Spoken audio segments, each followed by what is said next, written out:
অনেক ভালো আছি। দেখো এখানে আজকের পরিবেশটাই আলাদা। তো আজকে তোমাদের সঙ্গে কিছু শেয়ার করবো, তো চলো। পুত্তলিকাটা অনেক সুন্দর ছিল একটু আগে, কিন্তু এখন বুঝে গেছে।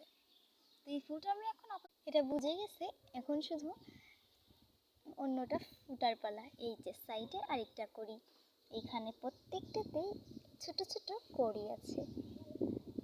এই জন্যই তো এই গাছটা আমার এত ভালো লাগে। এই যে কয়টা দিন আগেই এই গাছটা লাগিয়েছি, পুত্তলিকার ঢাল।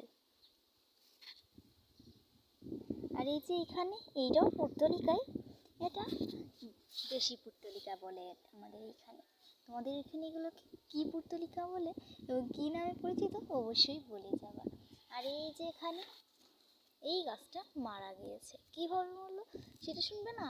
এই যে পানি না দেওয়ার ইসে আলসেমে, আর এই গাছগুলো পানি না দিতে দিতে মরে গেছে সব। অবস্থাটাই খারাপ হয়ে গিয়েছে। এই যে ছোট্ট লেবু গাছটা আর বড় হচ্ছে না, এতটুকু হয়ে যাচ্ছে। এই যে আরেক মহারানী মরে ভূত হয়ে গিয়েছিল, পানি দিয়ে এগুলো ঠিক করেছে। এই গাছটা কি, এটা তো আমি জানতে পারলাম না এখন। এইগুলো কি? গাছটা দেখে পড়েছে। এই যে গোলাপ গাছ, এইটা তো মরে গিয়েছে, এটা একটু আছে।